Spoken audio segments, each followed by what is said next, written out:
May you find happiness and peace, and may your home stand the test of time. Hello guys, welcome back to my channel. My name is Mary. Today I'll be reacting to RaceBaiter attempt to trap Charlie but fails.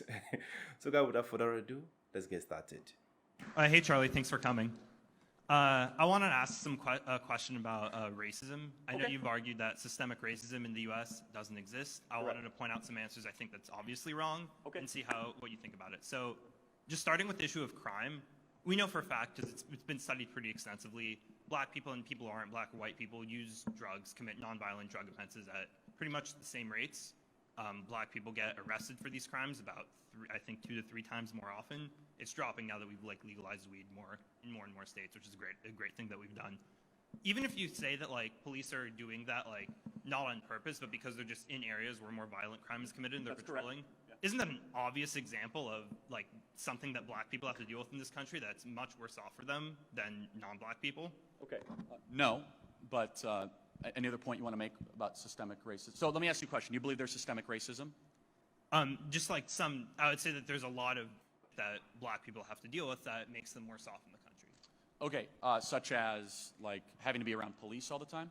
Yeah, because if you're around police, not because police, but because we have this, I think, law that you're going to get arrested for committing a nonviolent drug crime. So as an extension of that, you're around police more often. You're more likely to be arrested for that crime. So look, here's the thing. So in 2018, blacks made up 53% of all the homicide offenders in America. No one wants to say it out loud, but blacks commit more crimes than whites and Asians and Hispanics. In fact, there's a disproportionate amount of crime committed by blacks in America. And so therefore, you're going to have a heavier police presence. And so why is that happening? I believe there's a fatherless epidemic happening in America. And I really don't have a soft spot for the argument hey, there's too many police around, therefore I can't deal crack without being interrupted. Not exactly very compelling to me, okay? Now, secondly, let me say this, though, is that there are issues, if you want to just talk strictly racial, that are disproportionately affecting white America, such as opioids and fentanyl. Not to say that blacks are not affected by this, but it is a disproportionate rural issue. Now, why would that be? Well, white individuals, because of the industrial kind of growth in America, were more likely to get involved in muscular trades in Ohio and Pennsylvania, especially in steel mill towns and such. Therefore, they'd be more what? Likely to get injured at work. So you get likely to get injured at work because of the Sackler family, which you and I could probably agree are a bunch of criminals who should be put in prison for a long period of time.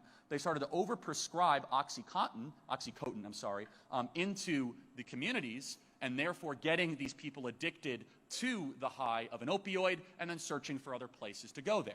So we could play these kind of racial games all the time. Is it fair for someone in Southeast Ohio who's white, who was a son of a steel mill worker, and all these things, that they might have been more exposed to this sort of thing? I think the hyper-racialization of all that is less important than the real, more fundamental question, which is, why does race matter in any of this? And I say it doesn't. I don't like looking at people through a racial lens. If you want to do that, which I said, the statistics are not good at all. In fact, it shows that there's an under-policing problem in black neighborhoods across America. In fact, 50% of homicides go unsolved in Chicago, 50%, because of lack of detectives and lack of police in a lot of these areas. And kind of for your daily thought crime, police prevent crime, and they did prevent crime in New York City. New York City was one of the most dangerous, murderous cities in the 1980s and early 1990s, and someone who I think gets unnecessarily mocked and smeared, Rudy Giuliani, became mayor and cleaned up that entire city. And to his credit, liberal Democrat who ran for president, Mike Bloomberg, continued those policies. And so, look, any thoughts on that really quick, because I want to get some other questions. But yeah, I think I wasn't disagreeing at all that police do a lot of great work. The only problem with that is that is a true fact that a factual extension of the fact that police are in certain areas more often means that if society has laws, those laws are going to be enforced more often. I think most people but I don't think a law against sorry to interrupt, but I don't think a law against dealing crack is a bad law. Okay, but what about weed? What about weed? I think the same applies for weed. You're much more likely to get arrested, and even if this isn't happening as much now, it happened much more often in the past. You're much more likely to get arrested. So there's been plenty of studies done by Harvard and Maryland showing there was actually an under-policing problem in a lot of these communities. You and I could do statistics all day long because I'm sure that there's plenty that you could cite. But first of all, I'm not a fan of legalizing marijuana. I think it's a really bad idea. But I can probably agree with you that there is a problem with locking people in prison for an extended period of time for using marijuana. But there's another more fundamental question, which is this, which is you can get into sentencing, right, which is usually kind of a talking point, which is that the most important thing when it comes to, you know, your likelihood of going to jail if you commit a crime is less about your skin color and more about your wealth and how competent of a counsel you can hire, right? And so, for example, LeBron James, if Bronny, you know, gets caught dealing crack, which I don't think he will, he's going to have the best lawyer on the planet representing him that will be filing motions for dismissal, cross-examination of evidence, you know, all sorts of different things. So it's less about race, isn't it? I mean, if Denzel Washington kids or Oprah's God kids did that, it's more about really a wealth problem, right? So then you'd say, well, it's because of racism. Well, no, it's not. Blaming wealth inequality between races, which I don't like doing, but if you want to play that game strictly on racism, is a sloppy way to look at things. So the perspective we have is a perspective of Thomas Sowell, which is you look at the whole body of work, you'll see that just because you have disparate outcomes does not mean you could solely blame discrimination. And I'll prove it to you with one data point, and then we'll move on, which is this, which is that you can have different data points that have outcomes, and there's other factors that play in. So, for example, San Francisco and New York are far wealthier than Missoula, Montana, and Birmingham, Alabama. Why? Someone would say, racism. Well, no, it's not. Mountain towns and inland cities are just less likely to be around commerce and trade. And port cities, by definition, are always wealthier. That has nothing to do with race and everything to do with geography. So what does that example have to do? Sometimes you can have disparate outcomes with data, and attributing racism to it is actually not just imprudent, it's really, really detrimental and harmful. So one thing that I would agree with that we need to do, put fathers back into the home, which is very, very important. In 1965, marriage rates in the black community were about 80%. Now it's plummeted down to 20 to 25%. There's a lot of reasons for this, subsidizing single motherhood through the Great Society and many other things. But there's other factors that play in. How many words is a child hearing at home? Is the child getting read to on a daily or weekly basis by parents? Those things transcend race. And in fact, the hyperfixation on kind of systemic racism, I think kind of creates a smokescreen that disallows us from actually finding meaningful solution to these problems. So thank you. We got to get to the next question. Appreciate it. Thank you. You know, I love this so much. Like, I love how Charlie analyzes his words. He takes his time to make sure everything he's saying makes sense. And that is, you know, I think my previous video I was seeing a lady asking Charlie what is he doing there, because I think he was in their campus. And he was like, the more you stop educating people, the more they are likely to go back to what they are doing. And I think that is what I'm getting from here. I love that the guy brought his point, you know, letting Charlie know that this is what is happening to, you know, the black community. There's more police there.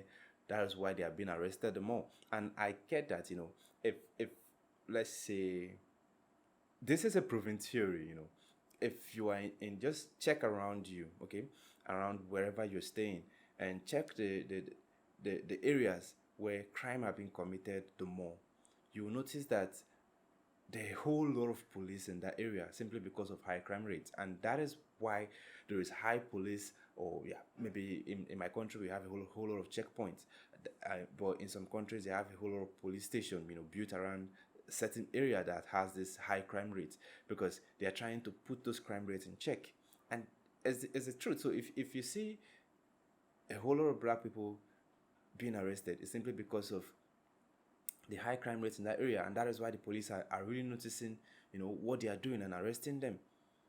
So if you feel like you don't want to be in that situation, then you either move away from that environment, or you desist from crime because you don't take crack, and you blame the police from arresting you. These are rules. You don't do this in the society. If you do this, you end up being arrested. So if you try to avoid those things, I don't think anyone will arrest you for doing nothing. That is the truth. And I think towards the ending part, Charlie made mention of, you know, single parenting. You know, sometimes you need to have both parties present to be able to nurture a child. You don't just expect one party to take care of a child or train the child, you know, because I'm not a fan of single parenting. I won't want to train my children alone. I want my wife beside me, and I won't expect my wife to train the children alone without me being there, because I've seen children trained by their mother, and I see how they turn out. And I've seen children raised by their father. I've seen how they turn out. Sometimes when a father is training a child, he's always strict on them. And sometimes it's very, very bad because you make that child timid. That sense of, that child might lack confidence to speak out because of how you try to shut them up whenever they speak. That's why a mother presence is needed, because if the woman is there, at least the child will have someone to fall back on, and someone to build that confidence of her speaking outside. And if the situation is reversed and it's just the mother around, you see that child might end up